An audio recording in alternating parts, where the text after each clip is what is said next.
next talk is going to be by two speakers again, Zafer, Esen, and Amanda Stjerna.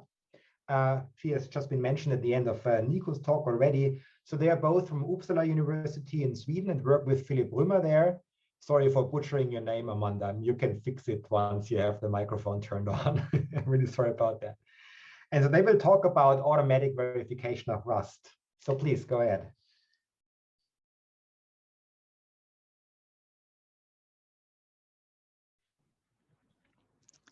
Okay, thanks, Peter, for the introduction. I guess I don't need to repeat the same information, and I hope you can hear me. Okay, so yeah, this is joint work with my colleagues, Philipp and Amanda. And to start off with the motivation, we envision a high enough level encoding, which programs from different languages such as C, Rust, Java can be encoded into, and which can then be fed into, for example, SMT or CSC solvers. And here, high enough level means that the encoding does not throw away information which can be useful for the solvers in the lower levels. So the encoding should also be able to satisfy the needs of different programming languages. And that is why we are here today, because we would really appreciate your feedback from the Rust community. And the context for this work is in model checking and automated verification. So we are mostly interested in the automated verification of non-complicated properties, such as proving the absence of runtime exceptions. And in this case, using constraint horn clauses, which is short CHCs, is a good candidate for this purpose. CHC solvers are actively being developed and can solve harder and harder problems each year. And it is really straightforward, as we will show in a while, to encode programs in CHCs. So let's take a very simple program, which simply takes the maximum of two variables, A and B. And then we have an assertion which asserts simply that this max, the returned max, is indeed the maximum of these two. So on the right, you can see the control flow graph of the program.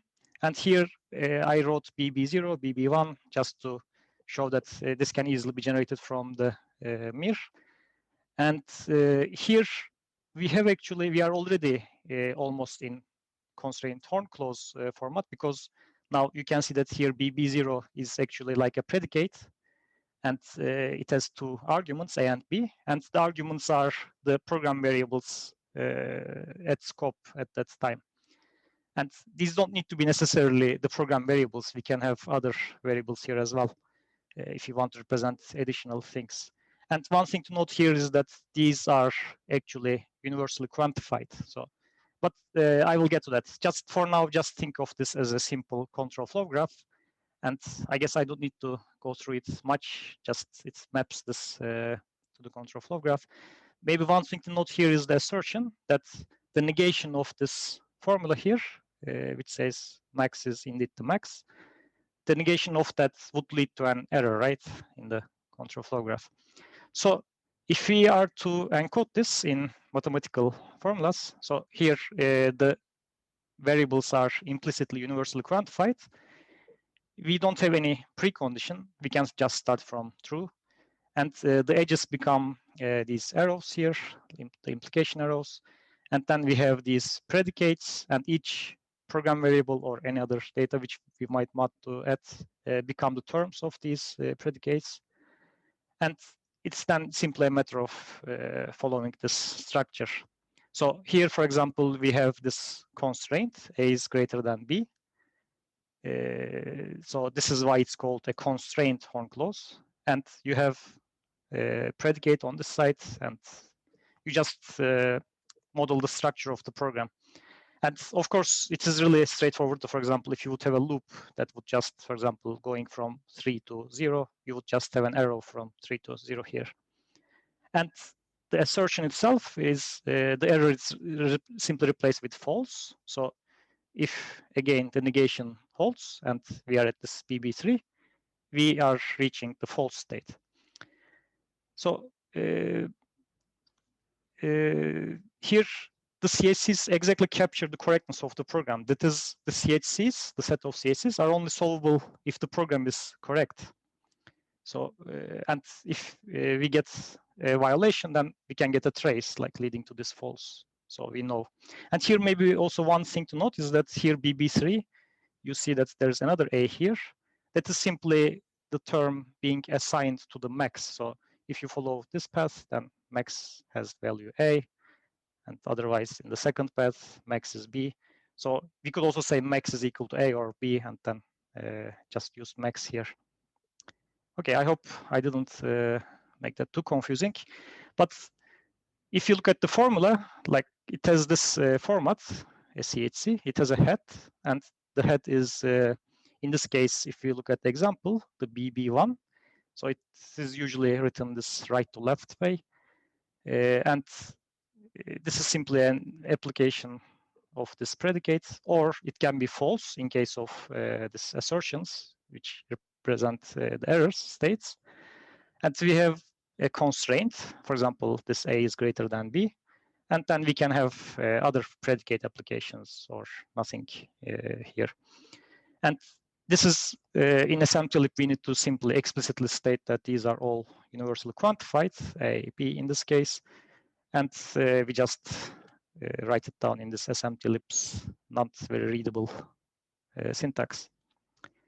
So there are already various CHC-based tools, such as for the C language, there's Chorn, Corn, Tricera, which we are developing. It's quite experimental. There's JHorn for Java. There's Rusthorn for Rust recently. And there are also various solvers for this. For example, Spacer, which is part of Z3. And there's Alderica, which is also partly developed by us. And there is a solver competition which is held yearly, CSC-Comp, which pushes developments in the solver area. But this is relatively still developing. Like there are new solvers being developed every year. It's quite active field. Okay, so one thing that we cannot easily encode using CHCs is the heap, unfortunately. So like if you have a data that resides on dynamic memory, the heap, or if you want to make some heap related operations, then you need to either use arrays, which is provided by SMTLib, which is used by these SMT solvers, or alternatively, you can transform it away. And each method has advantages and disadvantages. For example, this usage of arrays is used by Chorn, Rusthorn and JHorn chooses to transform it away. But I think Rusthorn depends on the type system, so that like for in case of Rust, it is it doesn't really lose anything by transforming it away for safe Rust. So if we again look at this diagram, so here what we meant by this high-level encoding is CHC's modulo the heap theory. So without the heap theory, it's still a good match, but the heap theory makes it even higher level because we can now preserve the structure of heap as well while encoding the programs. And rather than doing this encoding at this upper level, now we shifted the work to the lower level.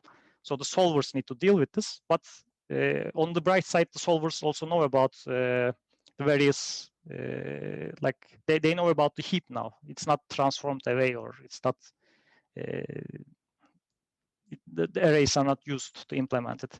So in this case, this can be actually done at this lower level. And the solvers can also develop native decision procedures, which are specialized in solving this kind of clauses. And another advantage of this is, of course, that now one optimization from, for example, which was done at this level, if it's done at this level, is available to all the tools. So it's a good way to actually provide a framework for improving all the tools at the same time. So because all the optimizations are done at the solver level. Okay, let's have a look at the signature of the theory. So what we would need is we need a null address that would give us an address which is not allocated anywhere in any heap. We would need an empty heap function that would return a heap which is not containing any allocated addresses. And then we need a predicate to check if a given heap and address pair is indeed allocated or not. We also have allocate. Given a heap and object returns a new heap that is allocated at this address using this object. And then we have the two partial functions, read and write. When it's valid, the heap and address pair, it's straightforward. We just return the object at this location. And in case of read, we just update that location and return the new heap. So these are like the array select and store operations.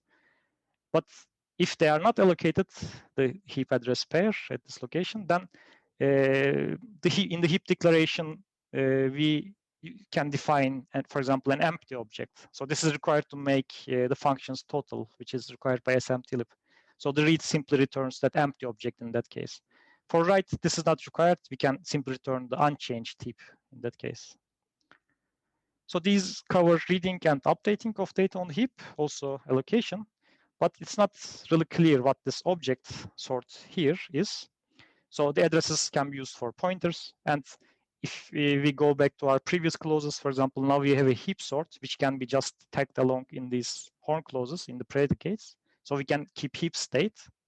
So we have some new sorts to deal with that, but we don't really know what this object is. So to talk a bit about that, we have thought that ADTs using the algebraic data types is a good match for the object sort, because now we can have a single sort on the heap, right? We have, for example, integers, addresses, maybe more complicated data types, and then we can just wrap those around an object sort, another ADT, using some wrapper and getter methods. So it's only would have these constructor and selector. So given a sort T, we can wrap it to obtain this object, or we can just get whatever is contained.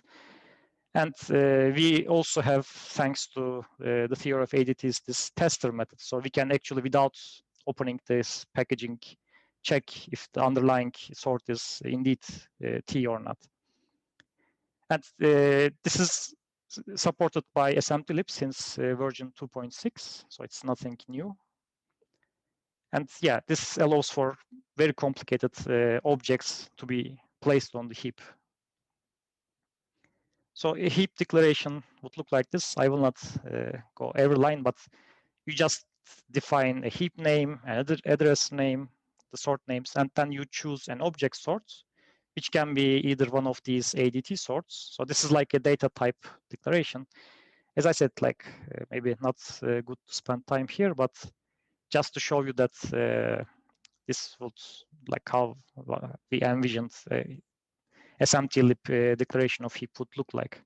So you have the various sorts, and here maybe one thing to look at is that a node sort with some data, and then it has a next field, and this is the address which is defined by this heap declaration. So you can use as pointers these addresses. Okay, so my colleague Amanda will take over now. Let me stop sharing. And unmute, and sorry, while please bear with me while I figure out how to full screen. So can you see this? I don't have a copy, so please tell me you can see this. Yeah, we can see it. Excellent, thanks. Okay, so we go back to the previous example we had, and as you can see, it's barely translated C, among other things, apparently from the lack of the exclamation point on the assertion. But here we've made one of the parts a reference. So when we do the encoding of the control flow graph here, we would have to start by saying that A is valid on heap. It's what happens here on the first line. And then we would continue much as we did before, but we also have now getters and setters, and we perform reads on the heap when we extract a thing. And depending on how worried we are or how much of the infrastructure we trust, we may also want to add a final assertion here that says that the thing we're reading actually is an integer as well. So this is one of the st functions that Zafer talked about previously. So this would actually encode that what we have reading from the heap is actually an integer. Now I don't know enough about Unsafe for us to know if that is always the case. I can imagine that it might not always be, but if I recall correctly, that's fine. This is how new I am to that. Okay, so why are we in particular looking at Unsafe Rust? Well, it turns out that, as Zafer said, you can pretty much transform away the heap, and that is done with Rust-torn. So there's nothing interesting left for us to do here. We sort of have to go into Unsafe Rust to figure out pointer chasing and that sort of thing. It might be the case that you can sort of extend the logic to actually also capture safe Rust, but this is sort of right now the low-hanging fruit we're going for. As you can tell, we're sort of trying to show you different things, and in the hope that some of this will be useful to you. So because we sort of coming from that side. Okay, so another example that immediately stood out to me when I was looking around for things to verify is that if we look at the realloc function from the standard library, we can see that we have a bunch of pretty nice constraints here. And I mean, some of them are obviously easy to verify. It's not that hard to check that the size is greater than 0, for example. Yeah, that shouldn't be a problem for you. But if you recall, we talked about that we sort of enrich our heap objects in the representation with this abstract data type system. And if we sort of go and look at what we can do. So for example, we can go ahead and we can store the allocator that we used to allocate some bit of memory, and the layout we used for the allocation and the size of the allocations. Those things we can store associated with the pointers, so that, oh right, you can't see my explanation hands. That's the problem with digital presentation. Yeah, and you can sort of associate those with a pointer, and then we can use those to enforce the constraints using this abstract data representation. We can also, so that would essentially mean that to verify this, we would add assertions stating that all the preconditions are satisfied by sort of unpacking the source of this. And of course, that would kind of look like a flow analysis as well, because we would have this information of the source of the pointers as well.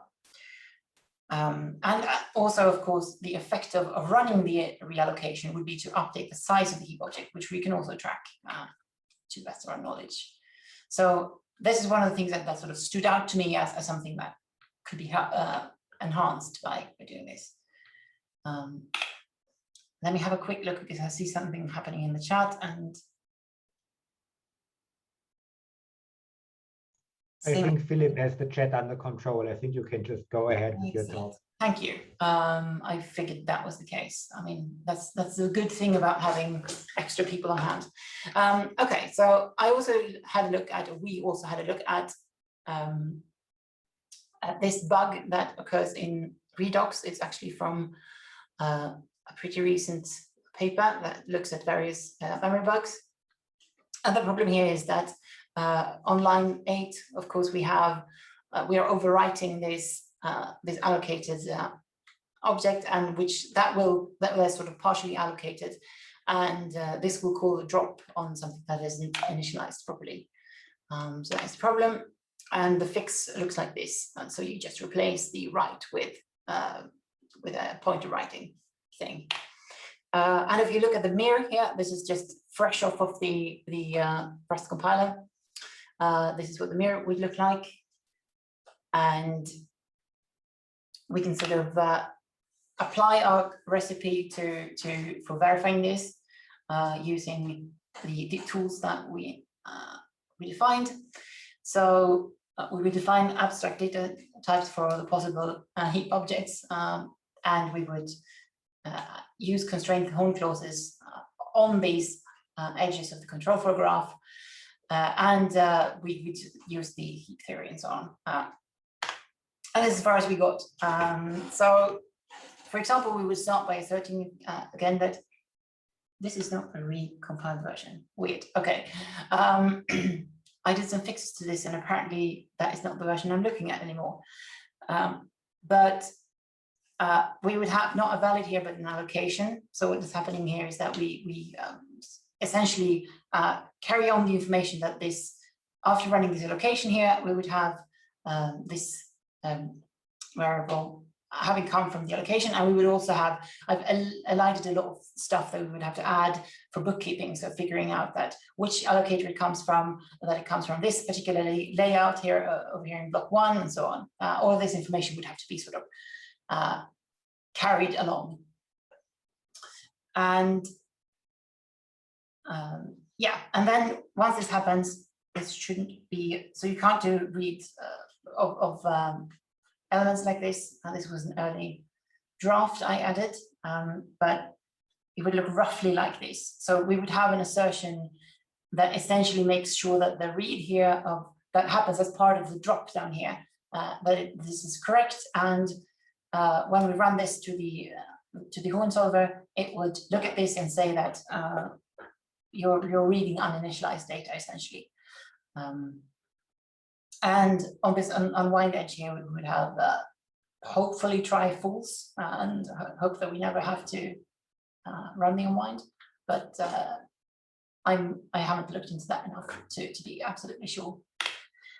Okay, so the things that we get out of this, so out of the box of things that come included with the heap theory, is that we can now encode structural properties. We can say things like, most of the early examples are sort of linked lists, which don't really go well with Rust because it's not the kind of thing you do. But you can still encode properties like the nth element of the linked list is 5. We can also tack on more information that allows us to track the origin or the coherence of various stuff, like with realloc. And of course, we can also track initialization status of memory for some abstract notion of memory. But given that we have this very abstract notation, we do not model alignment and representation. So we can't, for example, model things like transmutation and that sort of thing. We don't know what the bits are doing, really. We have overflows, of course, because we have bit vectors for representing integers like regular in Esen, but we can't do alignment and so on. It's beyond the point of sort of, we know that this thing has this alignment, but we don't know what the alignment semantically means, because that's not part of the model. Yeah, okay, so we also have, as Zafer said, a preliminary solver. And when I say we, I definitely mean Zafer and our supervisor, Philipp. I haven't done this work, so I can't take any credit for it. I'm essentially the Rust part of this project. And yeah, so the next steps for this is basically working on improving the interpolation theories for the procedure for the theory. But you're of course very welcome to look at this and experiment with the solver and so on. That's essentially why we're here. We sort of want to have your feedback on this and see if it's useful to you in any way. Continuing, some stuff we would like to try doing, just throwing some spaghetti at the walls here. It would be interesting, given that we have infrastructure for encoding C and for generating contracts from C. Down here you can see an example of a contract that we generated. Given that we can do that, it would be interesting to look at verifying the interaction between Rust and C. It would be interesting to see if anyone can come up with anything else to do. I know that most of you have pretty advanced tools that also use SMT solvers, and you might be able to adapt them or integrate them with the theories we have. And it would also, of course, be interesting to see how we can adapt this and utilize the reachability and typing and flow information that we already have as part of the Rust compiler. If we can sort of piggyback off of that and to what extent we can do that.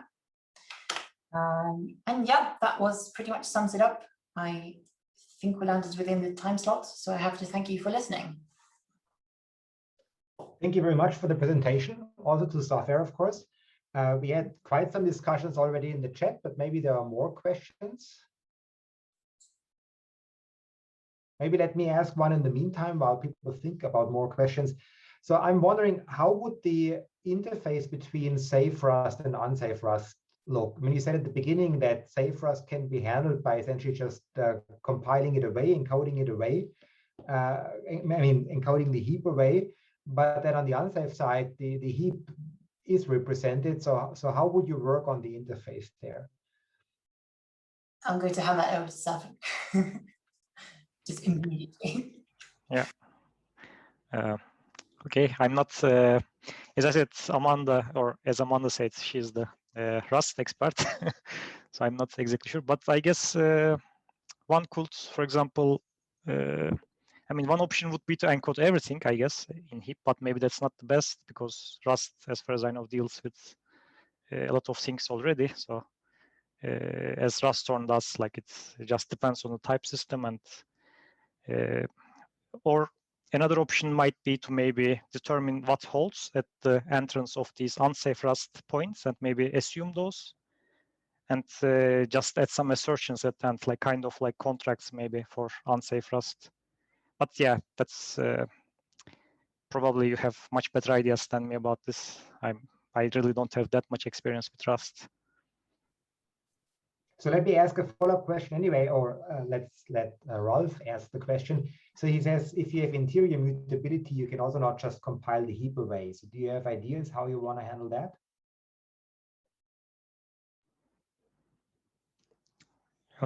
I'm not really sure. So if I might chime in, so I think our idea or vision would be that we actually encode the complete program, including the safe parts using the theory of heap. And then what is done in Rusthorn, for instance, so this would be a procedure and optimization that could be implemented within the theory solver as well. So we could actually identify, does the program make use of these features that we cannot compile away? In that case, we fall back to kind of the more heavyweight heap machinery, and otherwise we do the efficient encoding. Which would have the nice side effect, of course, then that the clever encoding of Rusthorn would also apply to programs in C that would follow the same discipline, for instance. Right. But really, this is in a very early stage. So yeah. Okay, so if there are no further questions, then thanks again to both speakers and to Philipp for answering questions. Oh, Nico has a question. Just to follow on to that point. If you were to do that optimization, is that something that you could do? Like, would it have to be true of the whole program, or could you do it for isolated parts or subsets of the heap or something like that? I'm quite sure that you could do it only for parts of the heap, yes. But we don't have any results for that yet, but I'm quite sure that this could be done, yes. All right, good. So thanks a lot.